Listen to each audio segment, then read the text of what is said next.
Okay, we are recording the session.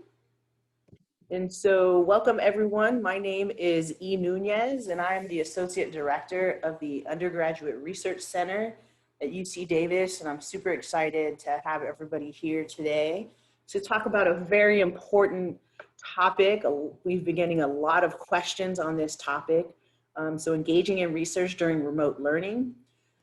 So before I get too far in advance, I do want to introduce two very important people who are on this call here with us today. We have an Undergraduate Research Ambassadors Program, a URA program, excuse me, and we, as a URA team, it's current undergraduate students who have research experience, and they help us peer mentor other undergraduate students who are looking to engage in research. So if I can have Diana and Maddie unmute themselves and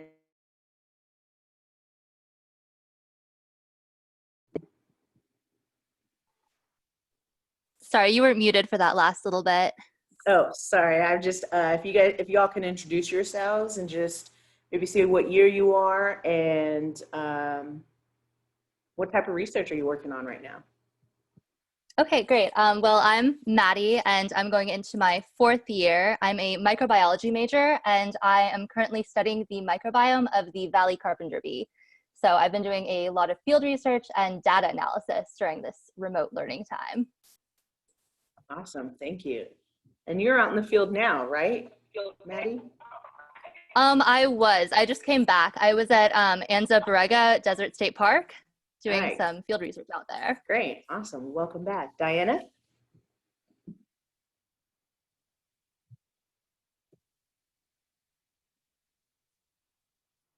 All right.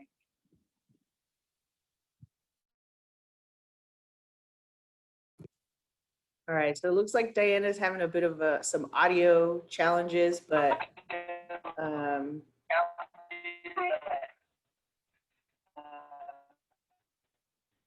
go ahead, Diana. Hello? Can you hear me? Not really. So if you can put in the chat. I'm upcoming 4th year, and my major.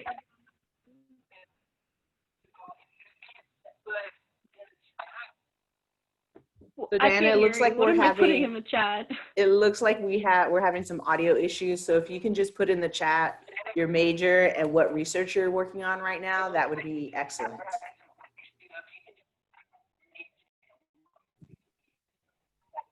All right, so also in the chat, again, want to bring your attention to the chat feature. It should be at the bottom of your screen, and I want to invite everyone to find it now. And then go ahead and put in the chat where you are joining us from. Where is your geographical location at right now?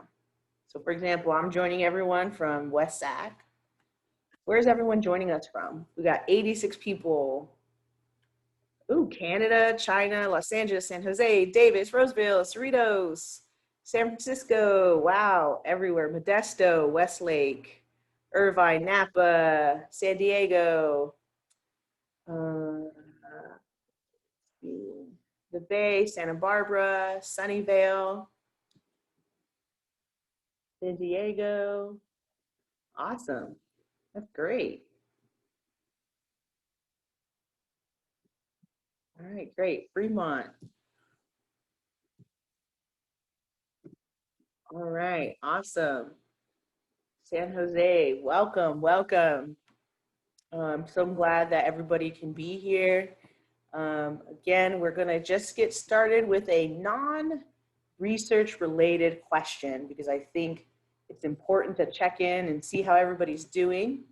So I'm going to turn on the annotate button. If you are on a phone, you may not be able to access the annotate.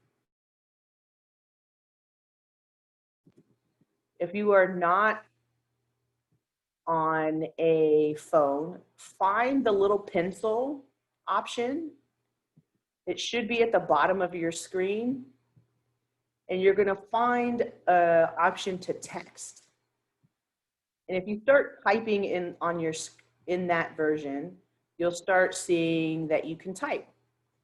So want to do a quick check-in, a little fun check-in.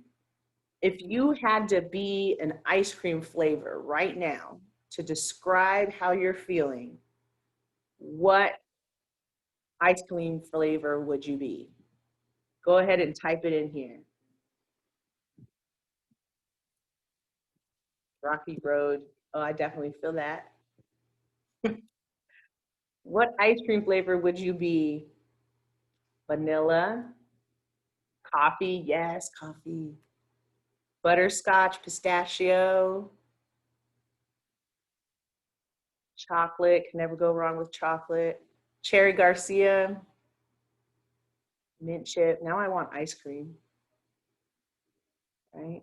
All right, mint chocolate chip. Awesome. If you can't access the Oreo, yes, that's my all-time fave. If you cannot access the chat or the annotate feature, go ahead and throw your answer in the chat and I'll read them off. So if you had to describe your mood right now, what would it be? A Napoleon? M&Ms, all right. Matcha. Yes, matcha. All right. Somebody writing strawberry. Second, Cherry Garcia. Yes, cookie cream. Salted chocolate brownie. Wow, that sounds amazing. All right, what else? Salted caramel. Ditto on the Rocky Road. Great. Praline, caramel and pralines. All right. This is awesome. Great. Pralines and cream, vanilla, rainbow unicorn marshmallow is in the chat. That sounds interesting for sure. Matcha mint chip is also in the chat. Great. Awesome. Black sesame, never had that. Fruity pebbles, okay, I can get down with that. All right, great. Mango.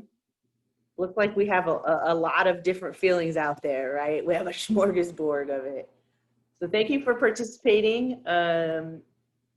And I'm going to, black sesame is so good. I'm gonna have to try that soon.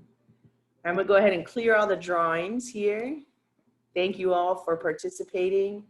And because I know how tempting it is, I'm going to disable the annotation portion for the rest of the presentation.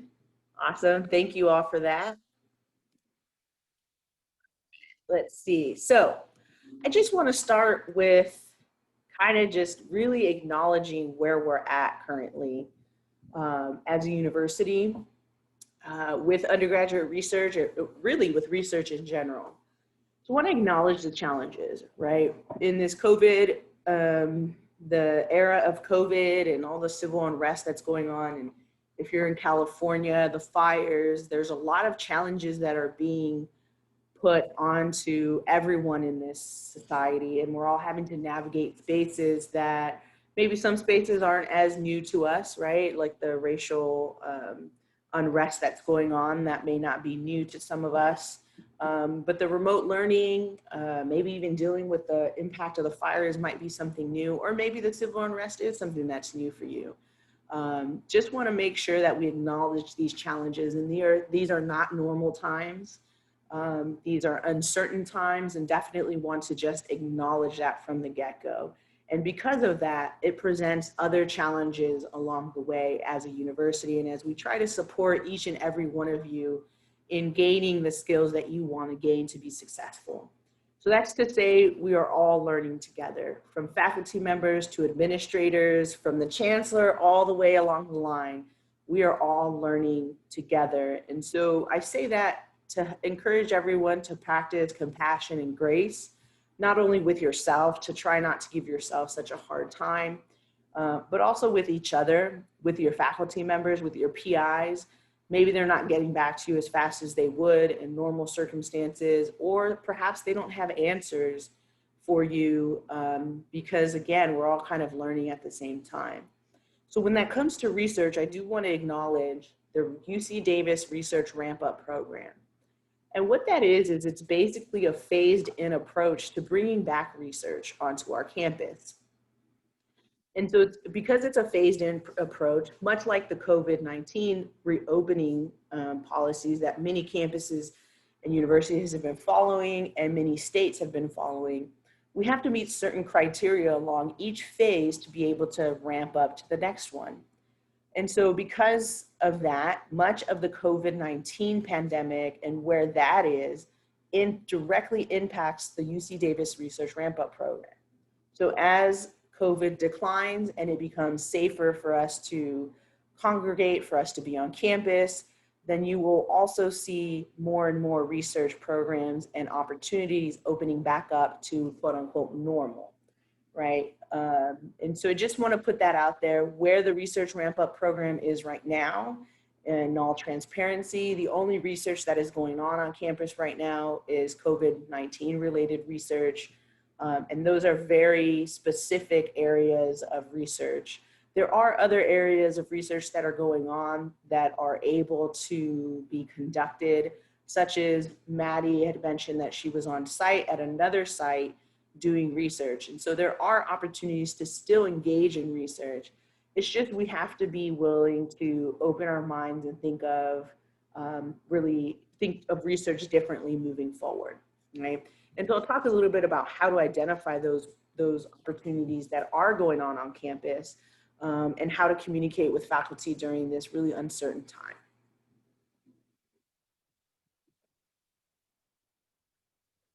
All right. So just a quick reminder, because I know I'm seeing a lot of familiar faces in these Discovery Cafes, which is so great to see. And so some of you may have heard this, but just a quick reminder about contacting faculty directly is going to be the best way to figure out if they specifically, that faculty member specifically, or the specific lab is doing undergraduate research, is conducting research and accepting new research assistants. So in person is better, obviously in the current situation, that's not an option in its traditional sense, right? But you can, faculty are still required to host office hours during the academic year, even in the remote learning period. And so office hours will now be virtual. So ask to attend or attend virtual office hours. Look and see if they are hosting a lab research meeting. Maybe you can attend the lab research meeting if it's not anything that's like super confidential or anything like that. Also look at your department and or college's website to see if they're hosting any virtual sessions. Those are all going to be good ways to contact faculty. And that for now is going to be the kind of quote unquote in-person version. Email is going to be the best, especially now, because that's the main way everybody's communicating. There are a lot of Slack channels going on at UC Davis, so always check if your department or your college has a Slack channel. They will often create channels to disseminate information. And for those that don't know what Slack is, it's a communication app, sort of like texting, but you don't have to exchange each other's numbers. You can just do it through the app. So mind your email etiquette. Please, please, please mind your email etiquette when you're emailing faculty members. This is your first impression of them. Make sure your email is professional. Express curiosity and motivation should be your number one thing. And if you can, have someone read it before you send it. If you cannot have someone read it or you're not comfortable, make sure that you read it out loud to yourself, because you're more likely to catch any anomalies in your writing that way. Follow up is key. It's how a lot of students will ask, how do I set myself apart from all the other students who are applying for these positions? Following up is how you set yourself apart. Many faculty, especially faculty who are very popular on campus, have a big lab or have a lot of opportunities, they will receive lots and lots of emails. And then you throw kind of weeks of welcome on top of that, and there's like an uptick in emails that everybody gets. So following up, it shows that you're still interested. It shows that you're showing initiative to follow up with them. You do generally want to wait 3 to 4 business days before you follow up with the faculty member. You don't want to email them, you know, and then follow up with them the very next day. You got to give them some time. So again, before I move on, just want to point out the chat feature. And if you have any questions along the way, feel free to drop them in the chat. Maddie is monitoring the chat for us, and I am also keeping an eye on it so that way I can ask any questions that are relevant at the time. And Maddie, if you get a question that's relevant for a specific slide, go ahead and unmute yourself and read it out loud for everyone. So taking initiative and being persistent. This is always important when finding a research position, but this is especially important during the remote learning period. You want to make a list of potentially what possibilities you have based on your interest. Many of the questions we got in the registration field was, is there a specific place that I can look for research positions? So that's a yes and a no question. No, we don't have a formal database or one kind of catch-all research page that lists every single opportunity on our campus. However, you can go to different department and college websites to see if they have opportunities based on the individual faculty members' interests. If you're not sure where to start, because that can be a little overwhelming, make a list. What are you curious about? What are your interests? And then start there. If you know you like to take things apart and put them back together, if you like to build things from the start, if you like to you know, dive into data, if you like to talk to people, those are all going to be ways that you can engage in research. You want to look at the conference abstract book.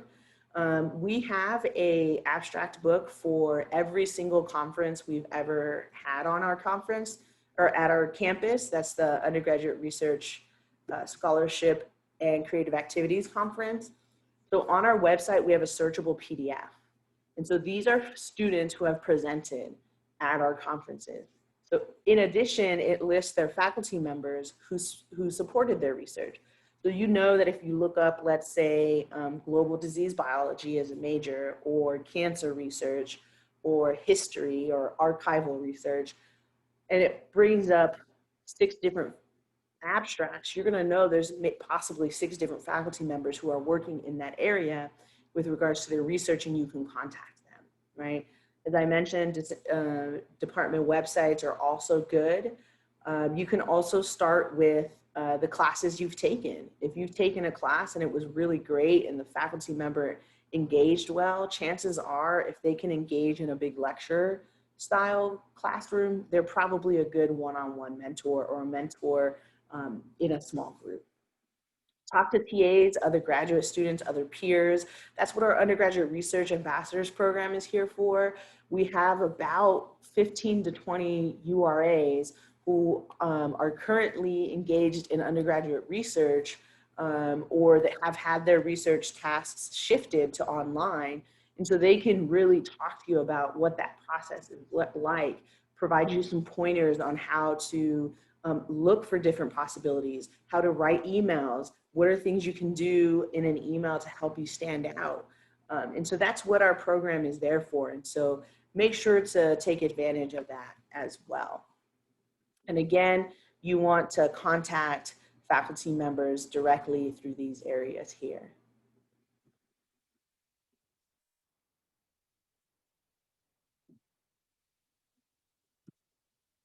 All right, now, so let's get to some like actual action items. What can I actually do, right? So number one, the first 3 actually we've already talked about, right? So ask to attend a research group meeting. So E, how would I do that? Okay, so let's say you want to, let me see. our faculty director, Dr. Annalisa Franz, runs the Franz Lab, right? So let's say I'm trying to get into the Franz Lab research groups meeting. I might email Dr. Franz and just say, hello, Dr. Franz, I am a current student at UC Davis, express my interest in attending her research group meeting, and just posing it as a way to gain research skills. So how will this help you? This will help you in a variety of ways. One, you'll get to potentially connect with other folks who are doing research, which will lead you potentially to other opportunities. You will get to see research, quote unquote, in action, in the sense that you'll get to see how a research meeting is conducted. So that way, once you find yourself in a research meeting, you are already comfortable with that, right? You never know who else you might meet in a research meeting. Sometimes they have guest speakers and things like that. Again, other ways that they can connect you to other areas. Informational interviews, we talked about that in the virtual department seminars. Practice searching the literature and writing a literature review. Now this particularly, we're going to do a discovery cafe on the fourth point here specifically. So be sure to keep an eye out for that coming soon. Real quick, there's Yeah. a question in the chat about accessing the recording for this meeting later. Yes, so this recording will be uploaded tonight to our website under our virtual resources. So you'll be able to access it there, and you'll have a link to our YouTube channel, which has all of our recordings for different presentations. Good question. Attend a virtual conference. The good thing about the virtual or the situation we find ourselves in is many conferences are now deciding to go virtual instead of canceling altogether. Our URA, who introduced herself earlier, Diana, has actually just been accepted to present at the virtual conference for SACNAS. And so she'll be taking part of that. There's also a lot of different other conferences that we get emailed to us, and we send over our listserv.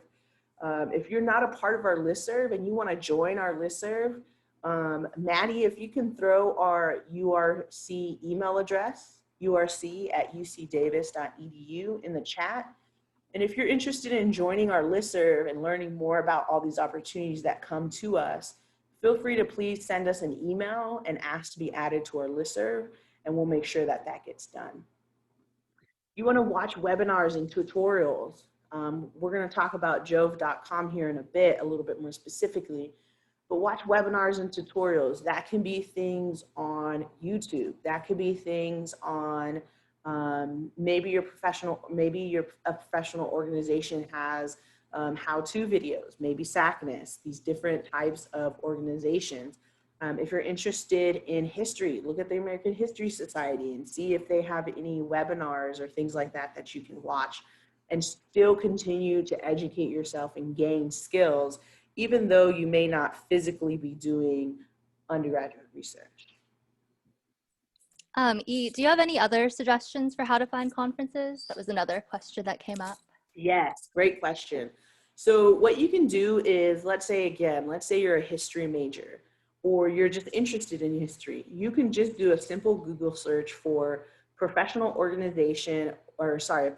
association for history. Now, you're gonna wanna put like history in the United States, because you might get some international associations as well, but you just want to search for professional organizations in your major or interest area, or you can do professional conferences related to chemistry, related to anthropology, and those will typically come up. The good thing about the professional associations is many of them have student fees, like a student registration fee or a student membership fee. So those are great as well. A little bit down the line on a couple of slides, I'm going to talk about the virtual virtual travel award that we offer that would help students register for online trainings and conferences and tutorials and webinars. So I'm going to talk about that. And then another, sorry, go ahead. another question that came up is, are there any strategies for finding and applying for private research projects? Maybe starter level internships at companies? At companies, if it's a structured program, so let's say it's for a company or a specific program or a specific organization, they usually will have an application process outlined, like a formal application process. One good resource is on the Global Learning Hub's website. There's a tool on there called Discovery Programs. And what it is it lays out a lot of different opportunities that are available to students, both in research and outside of research. And they have added a filter that says that's a virtual filter. So you can filter by opportunities that are offered virtually and not virtually.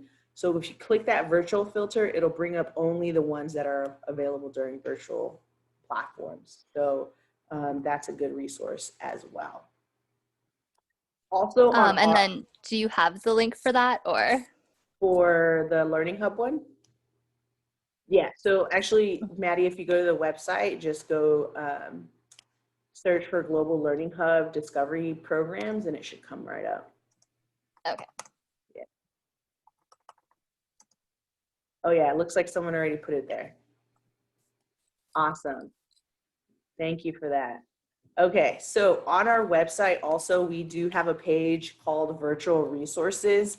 And so what we're doing is we're throwing on there videos that we make, videos that we find, resources that we find. We're compiling a list of virtual conferences that are being offered as we learn of them. So you always want to check back on our website for our online resources page.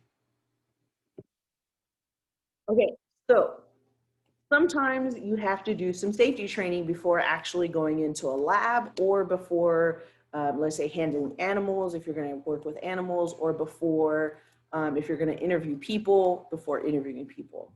So here's one way that you can start to do safety training for your particular research type without even starting a research position. This is going to be great introductory information.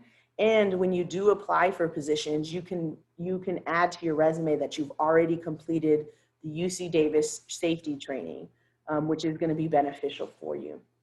Now, I do want to say that you have to register with your UC Davis Kerberos. And so your training or your safety training will vary based on the type of research you're doing. So for example, I know Diana works with animals, so she would have to do research related specifically with animals and make sure that, animals are being treated humanely and all that good stuff. This particular example that I have on here is for a general safety class for required for lab safety fundamentals and chemical safety. So if you're working in a lab. I do want to point out here that you might get an error message. And if you do, you just have to contact these folks here and they will be able to help you through that.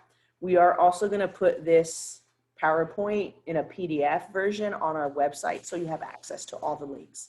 And I'll actually email it to you afterwards as well. And are those trainings free for students? Yes, they are free for students. Okay, and then real quick, another question that came up is that some students who aren't in labs, when they've reached out to faculty members, they've been told that they cannot take undergrads at the moment due to COVID restrictions. Do you have any suggestions for how to move forward? Yes, so that is a very common thing right now, because if a faculty member does have the ability to conduct research at the moment, they may not have the ability to take on undergraduate students because of all the safety protocols that they have to follow. So if you get an answer like that, you always want to follow that up with, do you know any faculty members who are currently taking undergraduate students? Or do you know when you might begin to take undergraduate students, right? Because right now, as I mentioned, we're all learning, and I certainly, in my office, certainly doesn't have all the answers with the situation evolving so quickly. So you want to make sure to gather that information. That way, when things do let up and we're able to, again, be back on campus, you can kind of hit the ground running with that. So unfortunately, I don't have like a specific answer, but just strategies on how to collect that information so that way we can continue moving forward, right? So Jove.com. Jove.com is a free website. It is for science, folks who are doing research related to science. And so they have various tutorials on there on how to do various research tasks, various research skills, how to use different programming like R and things like that. So you can, again, start to gain those experiences that you know you might need once you're able to get into a research program or a research lab or just a research project, right? Because we know research takes place everywhere. And so Jove is another great opportunity for you to do some learning. And they've, you can kind of see a little bit here that they've have some information that is specific to COVID-19 and remote learning. And so you'll find this mostly with a lot of services right now. They're going to have some things that are specific. So I want to talk a little bit about our sponsored research programs. Most of these programs are still going on in a virtual format. So just because we're not able to gather on campus does not mean that these programs are not going on. In fact, McNair, Camp, and MERPS are having, and UC Leeds are having a summer research program that is just finishing up. So many of these programs are still available to students. And so you wanna make sure to keep your eye out for deadlines and things like that. So there's the McNair program, which is a 2-year commitment for students looking to go into the PhD. The Camp and MERPS program is similar, but it's very specific to the sciences, the STEM. Accelerating Success by Providing Intensive Research Experience, or ASPIRE, is specifically for first-year students. So if you're a first-year student or a new transfer, ASPIRE might be a good program for you. It takes place physically at the Center for Mind and Brain over at the UC Davis Sacramento campus. And so you might be able to either get involved virtually or in person. Same thing with the Research Scholars Program in Insect Biology, which Maddie is a part of. And so that is also potentially going on virtually, or if you have a project that goes into the field and you're able to get approval to go out into the field, then you can do that as well. The MPD Fellowship Program, that stands for Mentorship and Professional Development Program. It's with the AB 540 and Non-Documented Center. It's a program that provides funding specifically for undocumented students to engage in professional development opportunities, and some of those professional development opportunities are research opportunities. Then there's the Murals program, does offer, I believe it's a 1-year commitment, offers research experience for students, basically in ag, anything non-STEM. It's a non-STEM program. And it is a 1-year commitment, and they accept students typically in February, I believe. There's the BUS program, which Diana is an alum of, that is specifically for first-year students in the biological sciences. The UC Leeds program is for students who are interested in getting a PhD from a UC school, and it is a 2-year commitment. The Mentor-Mentee program in Humanities, Cultural Studies, and Social Sciences is a 2-quarter commitment for students in the non-STEM who get paired with a graduate student in their field of interest, and there's an opportunity to engage in research there as well. So as you can see, there's programs, and these aren't even all the programs on campus. These are the ones that I can fit on the screen. And so just know that many of these programs are still going on in a virtual format. So, find out if, you're eligible for these programs and you can apply. So yeah, can I invite Maddie to talk a little bit about the Research Scholars Program in Insect Biology? What's your experience been? So RSPIB has been a really great experience. I believe you have to be a first or second year or a first year transfer student. And it's really awesome because you get assigned to a specific faculty mentor, and there's a whole list that you can choose from. So once you've been accepted into the program, you basically pick your top 3 faculty mentors who you would want to be paired with, and you interview, and then you basically are assigned to them. And it's really nice because for me, I was assigned to Dr. Rachel Vanette, and we have a really close relationship. And I've actually been able to start my own project. I'm not working for a graduate student. This is my own project I'm working on with carpenter bees. And I've also had the opportunity to be paid for doing my research, which is another really nice thing about this program. And there's a whole bunch of faculty mentors. It's not just specifically insects. There's some people who work with human microbes, but they're still a part of this program. So there's a lot of opportunities, even if you're not an entomologist. You can still work in the program, but be doing something in your major still. Right, thank you. And I do want to say that I know that the Research Scholars Program is expanding, and we might be partnering up with them in the near future to help expand that program. So always keep an eye on all these programs. Even if you're not eligible for them right now, you might become eligible later. Diana, why don't we try your audio again and see if you can talk a little bit about BUSP. Hi, can you hear me? Yeah, okay. So for BUS, you have to apply for it the summer before your first year of college. So I think the application for me was due in like May, my first year, the summer before my first year.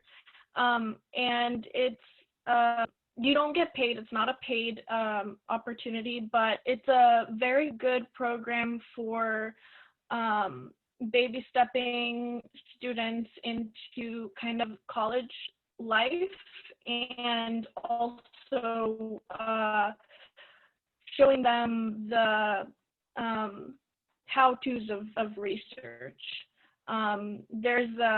They offer you classes that they give you units for that are really useful. So they will give you classes that are introductory for biology, and they'll even do a biology lab course so that they can show you how to do some of the basic research procedures and experiments that a lot of students actually do in the field.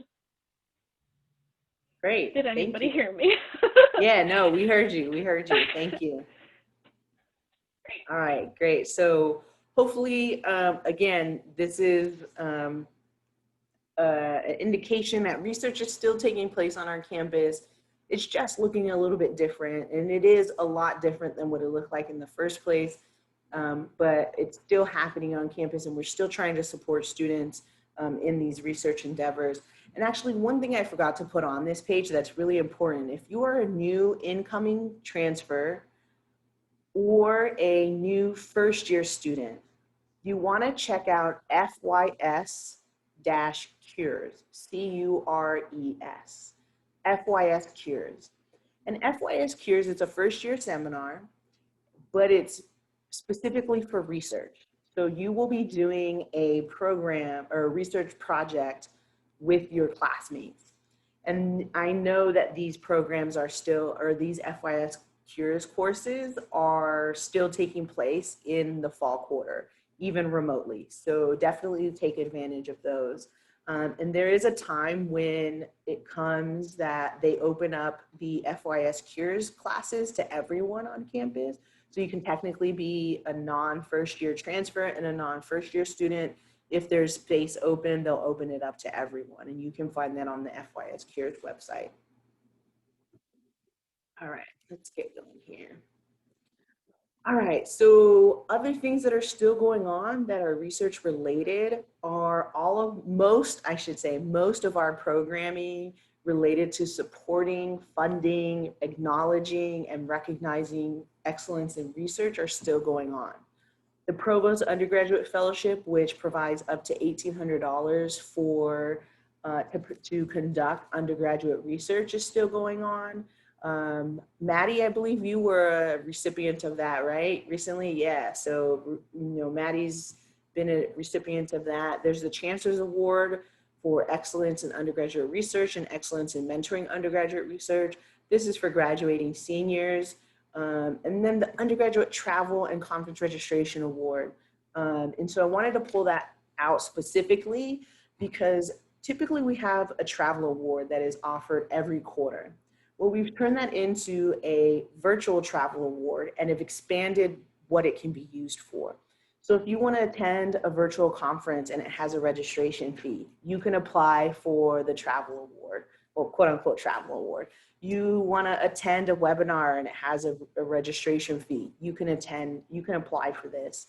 If you want to attend a professional development class and it has a fee, you can apply for this. It's up to $500. And it can be for, again, research-related professional development opportunities that are helping you enhance your research skills. Even if you are engaged in research or you're not engaged in research, all you have to do is basically send us a synopsis of what the item is that you're registering for. And so this will be in place until we're able to come back on campus and we're able to travel again as a nation, really. So until then, we will still be supporting students in virtual learning. Hanson Family Publication Award, that's for students who have published a paper or have a paper under review for publication. The IIFH Undergraduate Research Fellowship is for the Institute on Innovation of Food and Health. And so that really is for, it has an entrepreneurial component to it. So if you're interested in business, if you're interested in design, those kinds of things, that would be a good opportunity for you. Research Rockstars is an undergraduate slam, a video slam that we created about 2 years ago that we can use to award students for their research. The Undergraduate Ambassadors Program, I already talked about that. And there is the ones obviously with all the money signs have a stipend or some kind of financial compensation a part of them. And then these programs here at the very bottom, NSF, LSAM Camp, MERPS, Mentor Mentee Program, those first three we run through our office at the Undergraduate Research Center. And the McNair program, we don't run, but we share office space with them when we're in the office. So make sure to check out those programs as well. So a couple things to remind yourself: keep an open mind, keep a list of interests and follow up on them, keep a list of skills and trainings you might want to gain, start looking for support. And I say that in the sense of start looking for support, academic support, but also support outside of your academics. Again, we're in a really difficult time right now. And so if you're living alone or you're quarantining alone, make sure you check in, do Zoom Hangouts, do FaceTime, do what you need to do to stay connected, because that's part of the human experience. Learn from every opportunity. Think about the qualifications you might need in the future, and think about how can you gain those skills now. Try to network as much as possible virtually. Relax and don't put too much pressure on yourself. Right? Again, practice that compassion and grace. Maybe that last one, we've been pushed out of our comfort zone a little bit too much lately. So maybe don't do that one too much and focus more on the relax and don't pressure yourself. And then the don't expect to find the first internship or job that you find, or lab or research position you find to be perfect. Research is a process. It's a kind of a whole journey. So you want to keep a mind open. Try not to silo yourself or get caught up on mishaps. That failure is a big part of research, and we learn from our failures to be able to move forward, right? And try not to get discouraged. And if you do make sure that you reach out to us or to anyone else on campus through the virtual format. Let me just find my cursor here.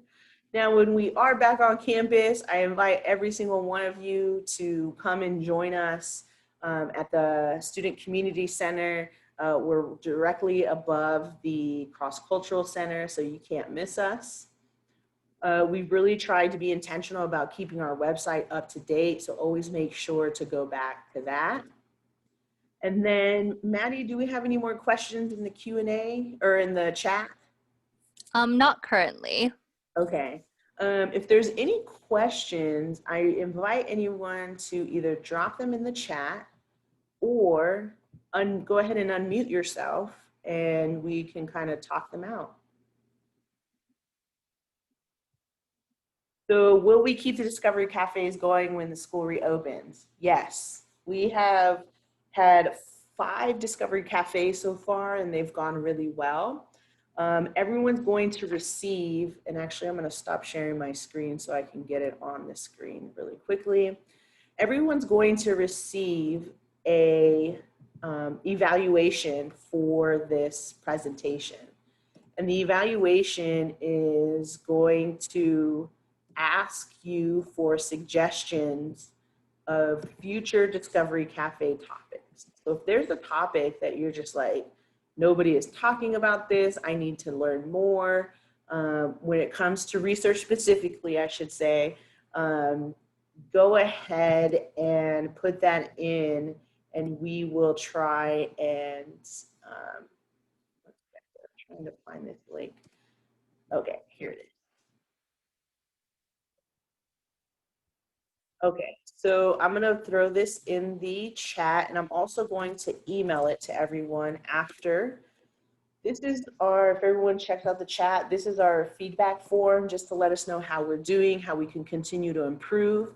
And also, as I mentioned, there is an option in there to provide suggestions for more topics. And if you're on a phone or something like that and you can't access the link that I just sent, don't worry, we will email it out to everyone. Let's see, do you have any advice for what we can do if you are already involved in research but cannot participate in person right now? Great question, Madison. So yes, a lot of students are finding themselves in that position where they had a research position ready to start in the fall or continue in the fall, and now they can't because the research, because of COVID. The first thing you want to do is reach out to your faculty member, your faculty mentor, and ask them what the progress or what the status of research is for them. So, or, is it continuing? Are there things I can do online virtually? If there are, what are those things? Or if they say, you know what, no, we're not doing research right now and I don't have any tasks for you to do online. What I would ask is, are there any professional development opportunities that you know about that are taking place online? Or any conferences that you know about that are taking place online that I can be involved in.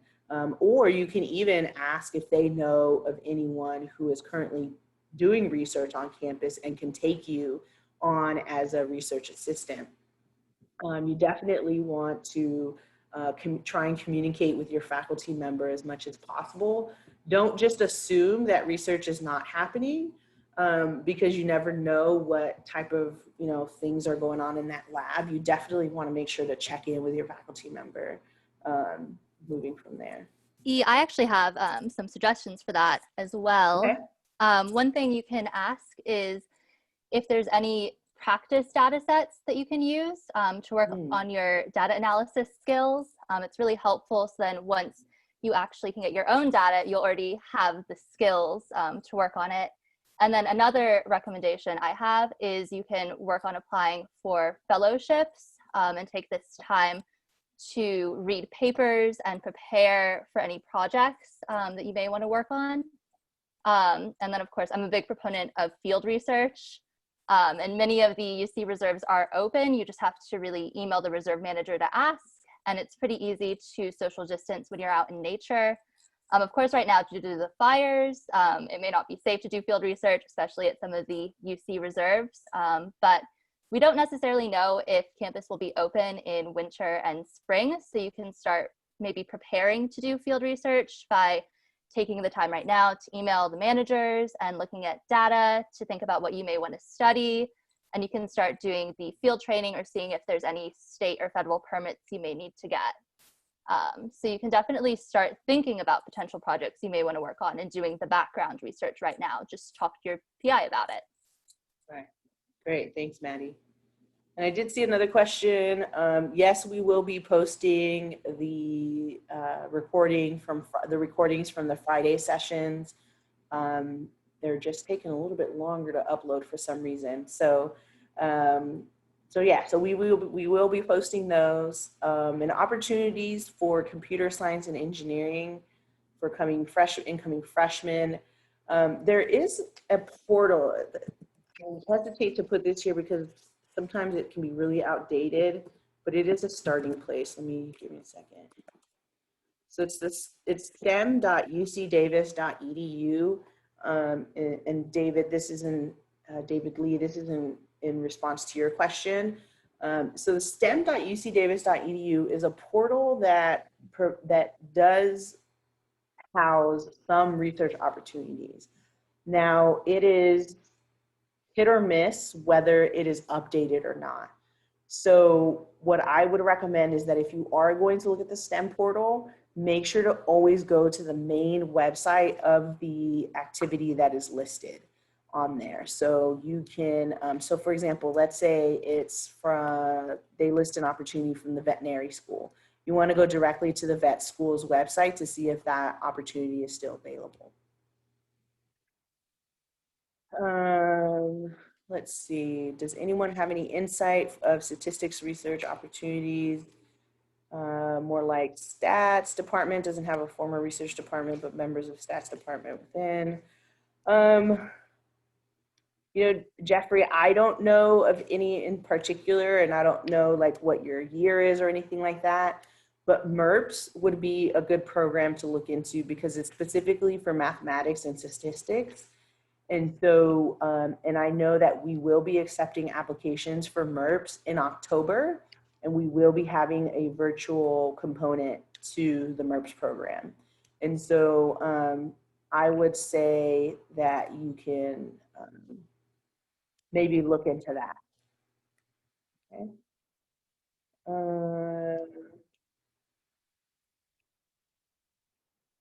Okay, so do you have any recommendations for someone who isn't familiar with research but has specific interest to get some basic info on research, e.g. books, podcasts, websites?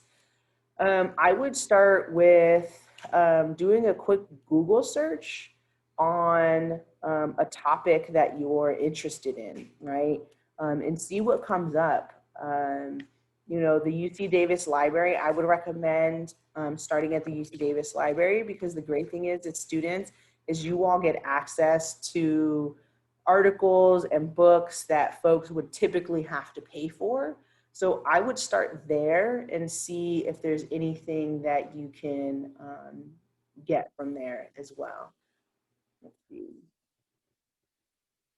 So again, unfortunately, there's no specific website or place that centrally houses all the research positions or opportunities on campus. So David, for your question, you're gonna have to go to either the computer science or College of Engineering page and see if there's anything there for you to look through. Okay, let's see, for data analysis in data analysis in the STEM field, et cetera, working with R, what are some practice sets we can use on Jove or other websites? That's a good question. On Jove, there is not going to be data sets that you can play with because it's more web-based or sorry, not web-based, webinar-based. So that's not going to be something that would have data sets for you to play with. What I would recommend, Berlin, is if you have any faculty members who you took classes with who you feel comfortable maybe asking them for some practice sets or a website. But you could potentially look at Jove and see if you get any leads. But Jove doesn't typically have any data sets on it. Let's see. Let me see. Make sure I'm getting everyone's questions. David, I'm not sure if there's a specific person. Why don't you send me an email, David, and I can help you out specifically. So I'm gonna put my email.